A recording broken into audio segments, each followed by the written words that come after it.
It's an honor to share Torah with the Mizrahi student Beit Midrash, and I hope everybody is well and preparing in a meaningful way for Pesach. This year that I'm going to give tonight is really, in my opinion, the most basic first step people should take in reflecting on the nature of what we're supposed to be doing on the Seder night and how we get it done through the Haggadah. I think methodologically there are two questions we need to ask about the mitzvah of Sipur Yetziat Mitzrayim on the Seder night. First is how it relates to the similar mitzvah the rest of the year, and the second is how it relates to the mitzvah that it coincides with. To a certain extent, these questions are flip sides of one another, and really there's a tension. To what extent is the mitzvah of Sipur like the mitzvah the rest of the year, and thus not uniquely connected to the other mitzvah on the night? Or to what extent is it different because it's part of the framework on what goes on that night? But in any case, if we look here, let me share it with you, and you guys have it. You also you can see it on your own. Where is it here? Okay. So if you look here, Mishnah and Brachot Daf Yud Bet, of course, tells us that Maskirin Yetziat Mitzrayim Baleilot. The Rambam quotes this as a mitzvah in Hilchot Kriyat Shema, mitzvah lahaskir Yetziat Mitzrayim B'Yom V'Layla. And therefore, the Pri Megadim in his commentary on the Shulchan Aruch asks, right, paraphrasing the Seder, V'harei b'chol yom hu mechuyav lahaskir Yetziat Mitzrayim B'Yom V'Layla. So really, manishtana halayla azemi kol haleilot. Right, every night there's a mitzvah to commemorate Yetziat Mitzrayim. So again, how is the mitzvah on the Seder night different than the rest of the year? And to what extent is it unique in that it's linked to the other mitzvah it coincides with? And just to elaborate a little bit on that question that I just asked, anytime you find things that coincide with each other, the question is whether that coinciding is coincidental or incidental. What I mean is, do they happen to be at the same time, or is the fact that they're at the same time indicative of a relationship and the fact that they're all enhanced by the overlap with one another? Now, I believe that we can get a better sense of how the mitzvah of Sipur on the Seder night differs from the rest of the year by taking a look at the Mishnayot in Masechet Psachim, and then we'll get from that to the Haggadah, that talk about how we fulfill the mitzvah of Sipur Yetziat Mitzrayim. So for those who are not familiar, the Masechet Psachim is organized by the timeline from the night before Pesach, when we do B'dikat Chametz, through the Seder night, which is kind of the climax of the halachot of Pesach. There are a few Masechtot in Shas that are organized on the timeline of how they appear. For example, Masechet Yoma, for those who are familiar. But in any case, if we take a look here, the Mishnah, Arvei Psachim, which talks about the Seder, first cup is Kiddush. The second cup, it says, Mazgulo Kos Sheni, V'kan haben shoel aviv. V'im ein dat beven aviv melamdo. The son asks the father. If he doesn't have enough dat on his own, the father teaches him. Later in the Mishnah, it says, Lafi datu shel ben aviv melamdo, as far as the answer. First the question and then the answer. In any case, you see here two things. Number one, that the mitzvah of Sipur on the Seder night is supposed to involve the child. And number two, that it's supposed to involve questions.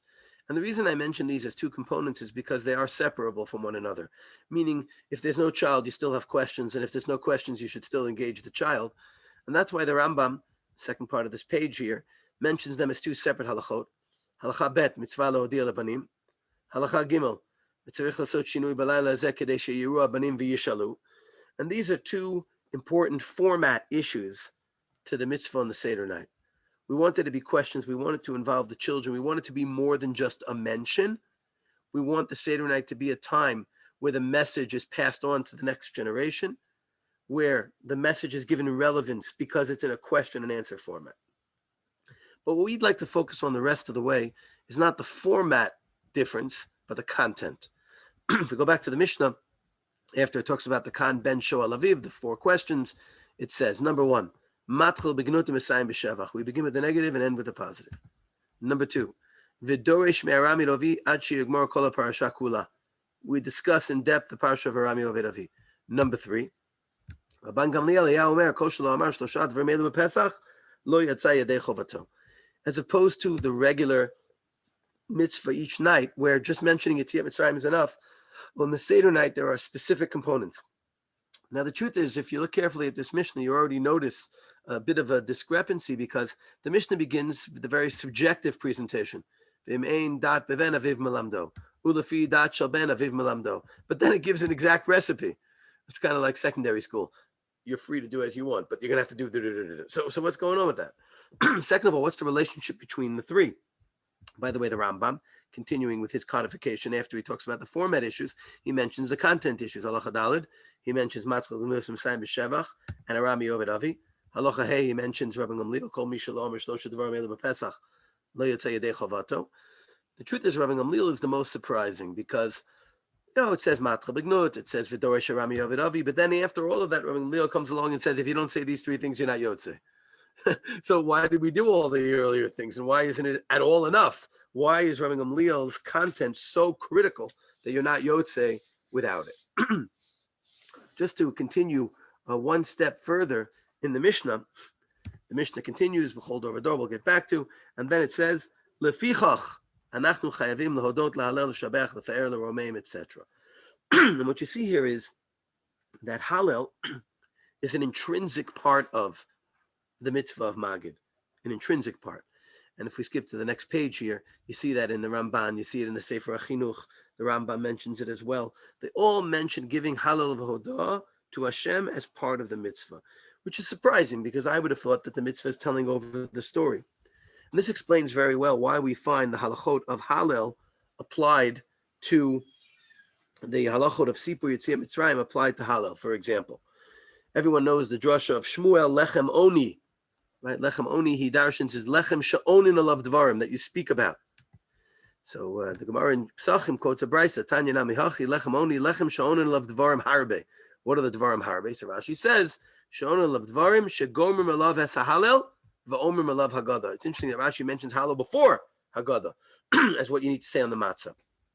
So just like the Haggadah needs to be said on the matzah, Hallel also needs to be said on the matzah.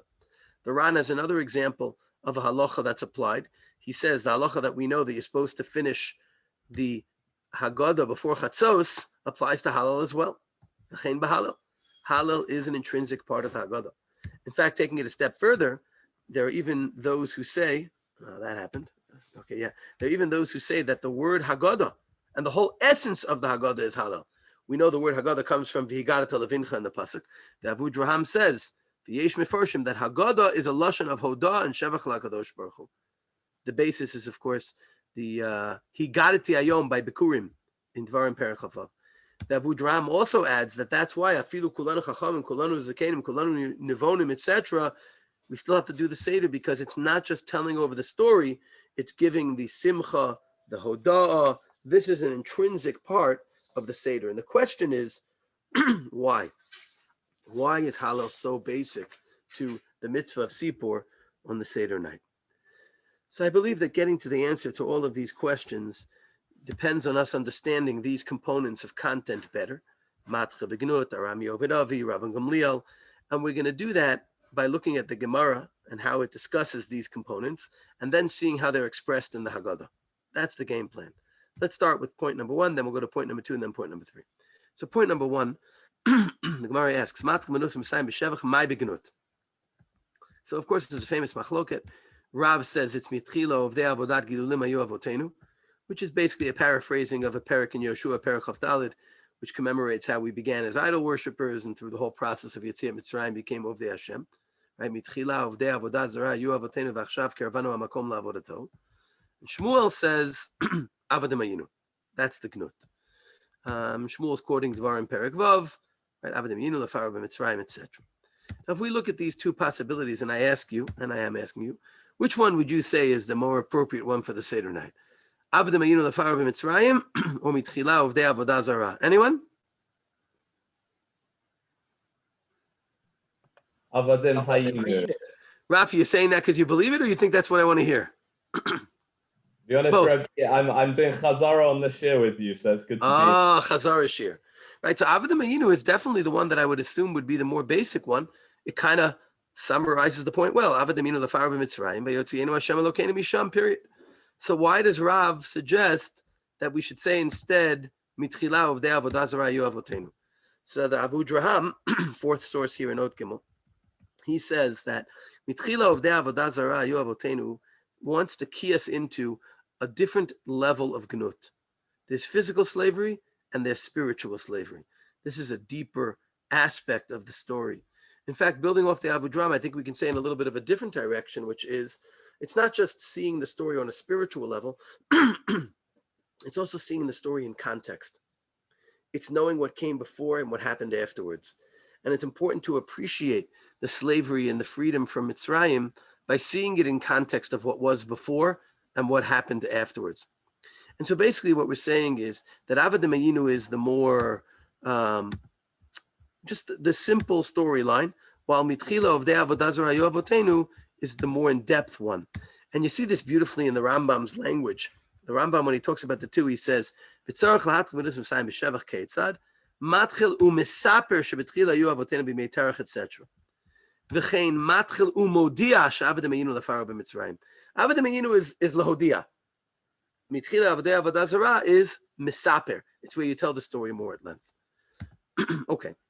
So which one of these do we do in our Haggadah? Anyone? Rafi, which one of these do we do in our Haggadah? Somebody else. Ben got there before me. We do both. We do both. And here I want to move over to the Haggadah file and speak a little bit about, what the Haggadah consists of. So the truth be told, the Haggadah is a collection of material from different countries, from different time periods. And therefore one wonders whether there's any structure at all. But when you take a close look at the Haggadah, you see that it's very carefully edited. I'll give you an example. The Haggadah begins and ends with a similar theme, even though the pieces come from very different places. The first piece, of course, Halach Ma'anya, the Achalu Avatanya Ba'ara de Mitzrayim, is an Aramaic piece from Bavel. The last piece, Chasal Siddur Pesach Kehilchato, which is, of course, the ending. It says it's the ending, right? Chasal Siddur Pesach Kehilchato is a piece in not modern Hebrew, but Hebrew. It really comes from Italy. But the piece at the beginning and the end, though from different places and different vernaculars, both end in a very similar way. Halach Ma'anya piece ends Hashata Hachal Lashana Haba Ba'ara Yisrael, and of course Chasal Siddur Pesach ends Lashana Haba B'Yerushalayim. So clearly someone was thinking here about the beginning and end of the Seder, and when these pieces were put in, taken from wherever they were taken from, they were put in Sof Ma'aseh B'Machshava Tchila. And using that, let's take a look at the first part of the Haggadah.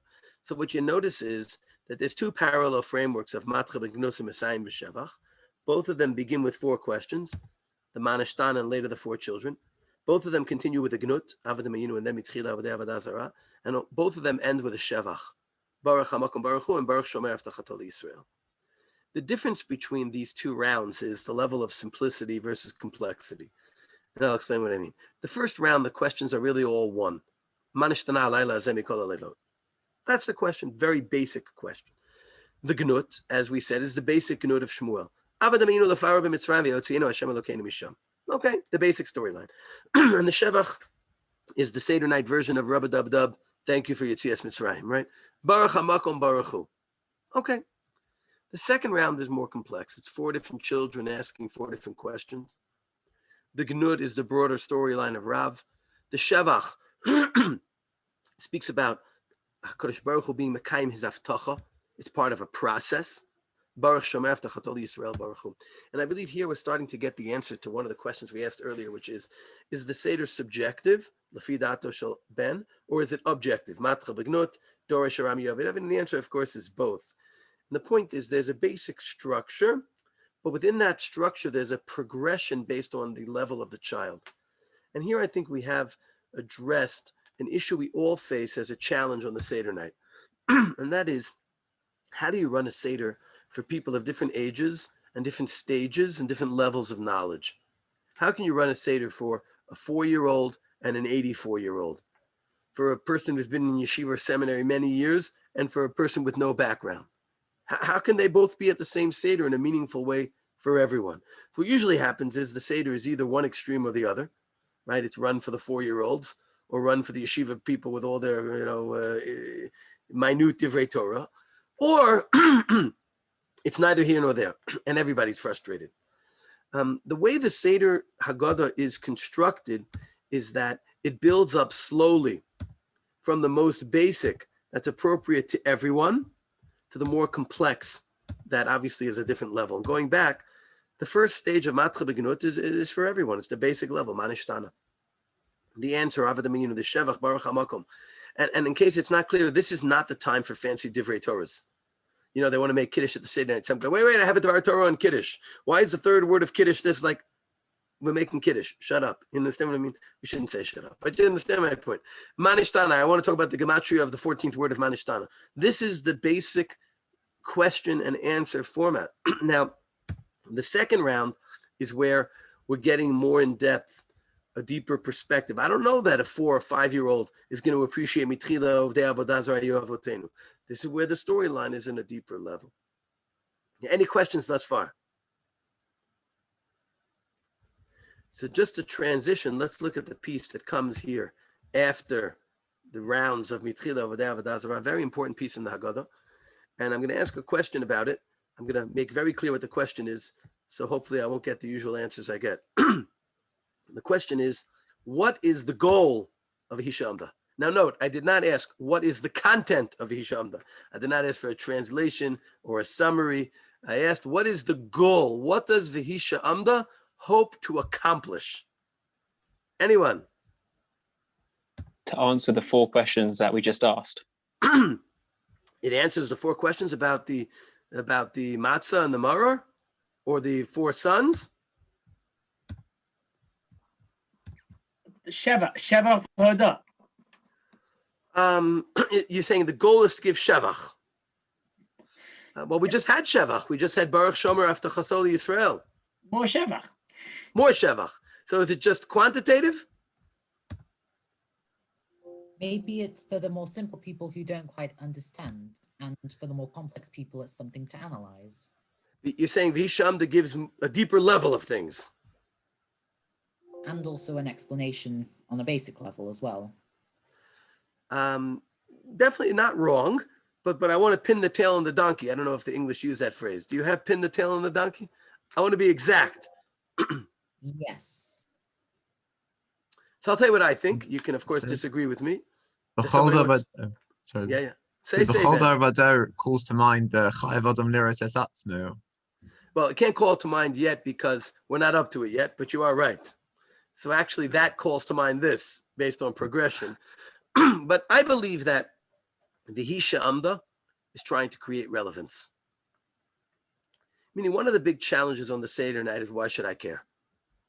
Where is the first place that the Haggadah tries to create relevance? Does anyone remember? If you look right after Avad Mahinu. Harry Onu of an Enu. There we go. Yeah, right after Avad Mahinu, we say like this.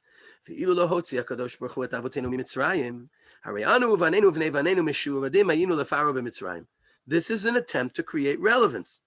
Is it a very successful attempt, if I may ask? I think not. Number one, do we really believe that 3,500 years later we would still be slaves? Meaning the UN would never have gotten involved to help us?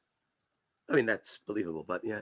Now, number two, even if we can believe historically that we would still be slaves, okay, even if we could believe it, it's hard to feel indebted to something that happened 3,500 years ago. I remember a number of years ago, someone sent me a picture from Time magazine of an African-American kid spray painting a statue of Abraham Lincoln, like graffitiing it. And obviously the significance of that is that Abraham Lincoln freed his great-great-great-grandparents. And here he is defaming the statue of Abraham Lincoln. And the answer is, he doesn't feel beholden to Abraham Lincoln. You know what I'm saying? Even if historically we could prove that they would still be slaves. Vihisha Amda is a higher level of relevance because it's not saying something happened 3,500 years ago and I should care. It's saying this haftacha, Vihisha Amda, Pashup Pshat means the haftacha we just mentioned. Vihisha Amda, la'avotenu vilanu. Shelo echad bilvad amad alenu lechalotenu. Ela shebechol dor v'dor amdim alenu lechalotenu. Now again, when the narrative is we were slaves and then we were free, that happened only once. But when the narrative is there's a broad process and a kiyam haftacha, well, that narrative is something we can see in every generation. So any questions on this before we move to the second part of the Haggadah? So as we saw earlier in our Makoros document, the second part of the Haggadah, anyone remembers what it was? After Mitchila of the Avodah Zarah Avotenu? Arami Ovid Avi. Arami Ovid Avi, excellent. What does Arami Ovid Avi add, qualitatively to what we've already done in the Haggadah? How is it different? How is it special? So I think we can see it from the language of the Mishnah. The language of the Mishnah, if we go back to it, is the language of the Mishnah is. Let's see if I can forget to scroll up. Here we go. The language of the Mishnah is Mitchila matcha begnut v'mesayim b'shevach v'doresh me'arami Ovid Avi ad she'igmar kol hakar shekula. V'doresh. We're looking at it more in depth, and that's how the piece begins in the Haggadah. Anyone remembers the two words that it begins with? How do we begin Arami Ovid Avi? What? Say ulamad. Say ulamad, which is the Yerushalmi version of the Bavli's Tashma. Now, why the Bavli says come in here and the Yerushalmi says go and learn is an interesting question. But say ulamad, and basically the way I have it in the file here, I think helps see it. We have a pasuk. It's from Dvarim Perek Chavav, where we tell the story over when we bring Bikurim, and then we take each phrase and we darshan it. Right? Next pasuk, and then we darshan that pasuk. Right? We're darshaning each segment of the psukim. Here we're going into the nitty-gritty of the story, how many nisim there were, etc. And you see this beautifully in the way the Rambam summarizes what we're adding here in the halacha that we saw before, going back and forth between documents. You remember, now I got to go back down. Where are we? I got to put my thing, the cursor there. Right. So we had the halacha in the Rambam, Perek Zayin halacha Dalet. V'tzarich lahat midos v'sayim b'shevach. Second part of the halacha. V'hu sheyidrosh me'arim v'shem kula. V'chol hamosif u'marich bidrash parsha zu harei ze meshubach. Right, meaning everyone knows what we say in the Haggadah. Kol amar b'lesaper b'yitzias mitzrayim harei ze meshubach. The Rambam says no. Kol amar b'lesaper, this part harei ze meshubach. This is the part where we are supposed to go into detail. Now, what happens, ironically, is after all those kakameni divrei Torah and Kiddush and the Manishtana, people are so tired by V'hisha Amda, everyone says, okay, meet you at the Makos. And then, this is the part of the Seder where we're supposed to be going into it in depth. This is the Darshan part of the Seder. So we've already lost the 4-year-old kids by, the irrelevancies of divrei Torah and Manishtana. But now, we don't have the 4-year-olds. We don't do anything for the 80-year-olds. And okay, so that's the big picture of the Seder, something important to keep in mind. Now, of course, the Shevach after Arami Ovid Avi is perfectly appropriate for this part of the Seder. What's the Shevach? We had Baruch HaMakom Baruch Hu. We had Baruch Shomer Avtach Aso Li Yisrael. What's the Shevach now? Anyone remembers the end of Arami Ovid Avi? What Shevach do we have? Dayenu. Dayenu is a song perfectly matching Arami Ovid Avi because it's about the details. Now, in order to properly appreciate how this song, this Shevach, fits with Arami Ovid Avi, you can't cheat. What do I mean you can't cheat? Everybody knows you start Ilu Ilu Hotzianu Mi Mitzrayim V'lo Asava Hem Shifatim Dayenu Dayenu. You guys sing that tune there? Dayenu. Now, what happens is after 1 or 2 of those, people start cheating. They're smelling the soup. Now, some guy at the Seder is starting to go dayenu, but the rest of them are speaking loudly and saying, now, that's not fair because the whole purpose of this song is to be details. So you got to really go through the dayenu mamish. And of course, you have the Tzioni vort in dayenu. Everyone knows it, right? So you see, just being in Eretz Yisrael is significant, right? Okay, there we go. The program is also brought to you tonight by Bnei Akiva and Mizrahi. So, okay, we got to mention that. All right. Alachas kama v'chama tova kfula mechupelas lamakom aleinu. Baruch hamakom was the earlier Shevach. You have the Shevach here. Great, okay. So we finished 2 of the 3 parts of Magid. But now we're up to the 3rd. What was the 3rd? We had Matcha B'gnut. We had Arami Ovid Avi. What was the 3rd? Anyone remembers? Rabban Gamliel. And as we saw before, and especially now that we appreciate the earlier parts of the Haggadah even more, we were more shocked that Rabban Gamliel would come along and say, if you didn't say these 3 things, lo yatzi yadeicha v'asa. So, of course, the 3 things he's talking about are the 3 central objects of the night. And in the original Manishtana, there was a question about Korban Pesach as well.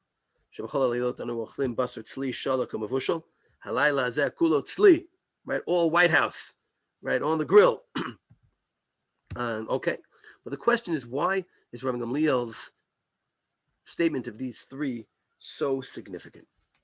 And I believe the answer is based upon what comes after Rabbi Gamliel in the Mishnah, in the Rambam, and in the Haggadah. And I'm not going to have to shift back and forth between all these documents to show it to you. You can look, you have them in front of you, but I'll just bring up the Haggadah so we can see it there. But it's in the Mishnah that way, it's in the Rambam that way, and in the Haggadah that way. Right after Rabbi Gamliel, we get to the most important part of the Seder, and I don't think it's coincidental. Here you have Rabbi Gamliel. Right afterwards, it says, B'chol dor v'dor, chayav adam l'rot et atzmo ki'ilu hu yatsa miMitzrayim, shenemar v'yigaret levincha b'yom hahu, le'mor ba'avur zeh asa Hashem li b'tzeiti miMitzrayim. There are many differences between the Sipur and the Seder night and the commemoration the rest of the year. We've mentioned many of them, the child, the questioning, the content. But the most significant difference is the goal. The goal on the regular nights of the year is to remember, commemorate. The goal on the Seder night is to re-experience, to relive, to relive. And the question is, how do we turn a story from history into something we're experiencing? So obviously you need to know the storyline. And obviously you need to know the details. But that still is history. It's relics. It's relics that help us feel like we're re-experiencing something, especially when the relics are so significant. If you want to reenact the War of Independence or the Civil War or whatever it is, right? You got to get the tobacco and the guns and the mustache, whatever it is, and then you can try and connect to the actual story. And that's why I believe Rabbi Gamliel is so strong in saying Lo yatsi yadei chavato. And just to go back to the question we began with, the simple way to answer how Sipur is different than the Zechira of the rest of the year is to think about its relationships with the mitzvah it coincides with on the Seder night. It's not coincidental that Sipur Yetziat Mitzrayim coincides with Pesach Matzah and Maror, and that's Rabbi Gamliel's point. And it's what makes Sipur different and special, that the story needs to be linked to these objects. In fact, we've reached a much higher level of relevance. Not b'chol dor v'dor, similar things happen, but b'chol dor v'dor we re-experience. And lo yatsi yadei chavato, because b'chol dor v'dor chayev. And not ilu lo hotzi HaKadosh Baruch Hu et avotenu mi Mitzrayim, lo et avotenu b'vad ga'al HaKadosh Baruch Hu, el af otanu ga'al imahem. And on the other file, you can see it even better. Share screen. Here we go. Yeah, you can see it even better here. Here. See, the first attempt is Ilu lo hotzi HaKadosh Baruch Hu et avotenu mi Mitzrayim. And then B'chol dor v'dor, something similar happens. Now it's B'chol dor v'dor, the same thing happens. And lo et avotenu b'vad ga'al HaKadosh Baruch Hu, el af otanu ga'al imahem. And this is why Hallel is so basic to the Seder night. And it's part of the mitzvah of Haggadah, of Sipur Yetziat Mitzrayim. Because the Hallel on the Seder night is different than Hallel the rest of the year. The Rishonim ask why we don't say a bracha, Hallel on the Seder night. And they answer because it's not commemorative Hallel. It's experiential Hallel. And you see the linkage between the saying of Hallel and the B'chol dor v'dor experience through the key word lefichach. Lefichach anachnu chayavim lahodot. Lo yatsa yadei chovato b'chol dor v'dor chayav adam, right? L'rot et atzmo. Lefichach anachnu chayavim lahodot l'shabeach levarech lalel kales lemi she'asa la'avotenu v'lanu. Because it's something that's happened for us. And we say before the meal, B'tzeit Yisrael mi Mitzrayim, we're supposed to feel like we are going out. And that's the power of the bracha of Geula that we say after Hallel, before Pesach Matzah Maror in the meal. Baruch atah Hashem Elokeinu melech haolam asher ga'alanu, which could have been understood as the royal we, but then we add Vigal asavosenu. So once you're adding that, the Ga'alanu clearly means us, right? And may we be brought to future Moadim. We're saying a bracha here for our Geula, not for the ancient past Geula. And this is, really where it becomes very special and important for us to appreciate. So to go back, right, so here's the Ran. I got to share it with you for you to see it.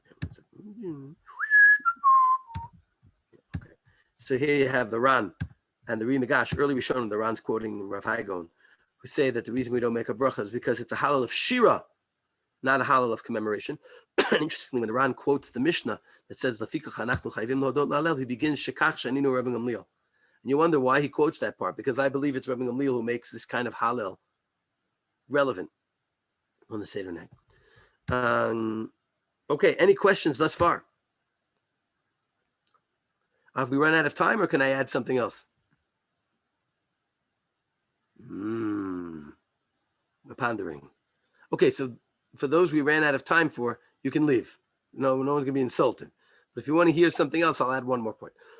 Basically, what we said thus far is about the different stages of Seaport and what they add, and how, again, the goal of this shiur is to appreciate the big picture of the Haggadah, the forest.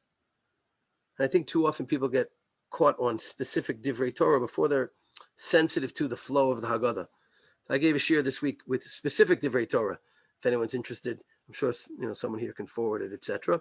But this shiur, I think, is the first shiur because you got to understand the forest to appreciate the trees. And I think too often people don't understand the process that they're going through the Haggadah. So we, basically talked about the way we retell the story and re-experience the story and come to Hallel for Yetziat Mitzrayim. What I want to add is just a few words about what happens after the meal. Okay, now according to all this, the meal is a celebratory meal, not for something that happened in the past, but something we ourselves have experienced. Right? Something we are experiencing in the present at the moment. And that obviously, again, is the chiyuv on the Seder night. We have to think about this. I think you can't say Lafikach anachnu chayavim and move on to Hallel unless you're really feeling like you're experiencing it. But as you know, we continue with Hallel after the meal. And the question is, what's the relationship between Hallel after the meal and Hallel before the meal? So there are basically two explanations on the content level about the Hallel after the meal. I'll share the screen again with you with the document.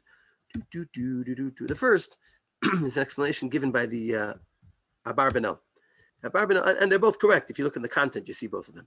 The Abarbanel says that as opposed to Hallel before the meal, we are thanking for Yetziat Mitzrayim. The Hallel after the meal is where we talk about the eventual Geula. We reflect, we have a meal, now we reflect moving on to the future. And this is a really critical idea on the Seder night. The question is, what significance, what impact re-experiencing Yetziat Mitzrayim has on us moving forward? And the point is, the ideal is that experiencing the Geula of the past should strengthen our faith in the Geula of the future. And we saw it earlier in the Brach of Geula, Kein Hashem Elokeinu Yagienu L'modim Acherim, etc. And the Sefer Mitzvahs Katan, one of the Bali Atosos who wrote a Sefer Mitzvahs, is a very powerful formulation of this in his presentation of the first mitzvah, which of course is Anochi Hashem Elokecha. And the Rishonim all ask, what's the mitzvah of Anochi Hashem Elokecha? Is there a mitzvah to believe? So the Smak has an interesting take on this, and he says the mitzvah is to use our belief in God as Redeemer to believe in God's future redemption. Kishem shani rotze shetaminu bi shani yotzeti etchem kach ani rotze shetaminu bi shani Hashem Elokeichem v'ani atid lekabetz etchem u'loshiachem. And you see this very powerfully in the Orach Chaim's understanding of a number of psukim in the Torah that describe Yetziat Mitzrayim in the present tense. For example, Parshas Balak, years after leaving Mitzrayim, Bilam says, Kel motziami Mitzrayim, God is taking them out of Egypt. And the Orach Chaim says powerfully, because Geula was not a one moment in time. It's constantly happening again and again. And Rav Kook formulated this as not just happening again and again, but a constant continuum. HaGeula nimshechet v'olechet. Geula Mitzrayim Geulat Atid Shlema hi pula achat she'ena poseket. What a powerful idea. And that's, of course, why anytime we talk about God's Nisim in the past, we turn to him for Nisim in the future. And that should be what is generated by our re-experience of Yetziat Mitzrayim, is that we're able to look towards and appreciate the Geula in the future, the Geula in the present. So that's number one. Number two, and again, both of these you can find in Hallel after the meal if you're looking carefully. The second one is that the Hallel Hagadol that we say after the meal recognizes God's role in sustaining the world, nature, Notein lechem l'chol basar kili olam chasdo. And this is a reminder of the very famous and important Ramban in the end of Parshas Bo, where the Torah gives the first mitzvot of Zecher Yetziat Mitzrayim. And the Ramban there says in the beginning of the piece very famously, right, God isn't going to bring miracles to dispute the claims of every kofar in every generation. That's why it's so important to remember the great miracles that happened in the past and why there are so many mitzvot that are Zecher Yetziat Mitzrayim. But at the end of the piece, the Ramban writes like this, very important ideas. From the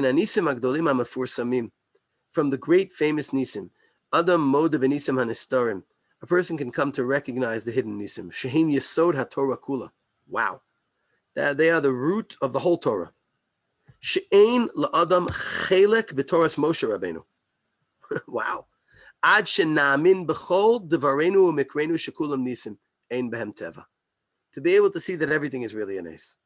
U'minago shel olam bein b'ram bein b'yochid. And everything is from above. The Chinuch, of course, Talmud of the Ramban mentions this also. There are a number of Gemaras, I'm not going to go through, which talk about how even small things like cutting one's finger, taking out the wrong coins, we should realize could be min hashamayim. And there's, of course, a very famous Albert Einstein quote about this. There are only two ways to live your life. One is as though nothing is a miracle. The other is as though everything is a miracle. So the second stage of Hallel is about the implications of re-experiencing Yetziat Mitzrayim, to be able to see the ultimate Geula that we're experiencing and leading towards, and to see God's hand in nature. I just want to end off with a little chassidus here that can bring the message into our daily lives. The Sefer HaTanya writes, "Hinei b'chol dor v'dor, v'chol yom v'yom, chayav adam liras atzmo ki'ilu hu yatzem hayom miMitzrayim." Wow. And what does that mean? So he continues and says, "V'hi yitzias nefesh ha'elokis mimasar haguf." Baal Tanya writes, what that means is the belief, the recognition that our spiritual selves can transcend whatever physical limitations we have. A couple of generations later, the Sfat Emet wrote it the following way: "Ve'emeti b'kol eit yesh mitzarim l'chol ish Yisrael." We always find ourselves with limitations. L'chein maskirin b'chol yom yetziat Mitzrayim. The fact that God could take us out of the limitations of Egypt should inspire us to believe that he can help us transcend any limitations in our lives. And that's the broader idea on a personal level, beyond the national geula and God's sustaining of the world, but on a personal level, to never succumb to the belief that we're limited, to believe that we're more than limited. Okay, so those are some thoughts on the Seder that hopefully are helpful. I don't know if I'm supposed to leave time for questions or do anything else, but yeah.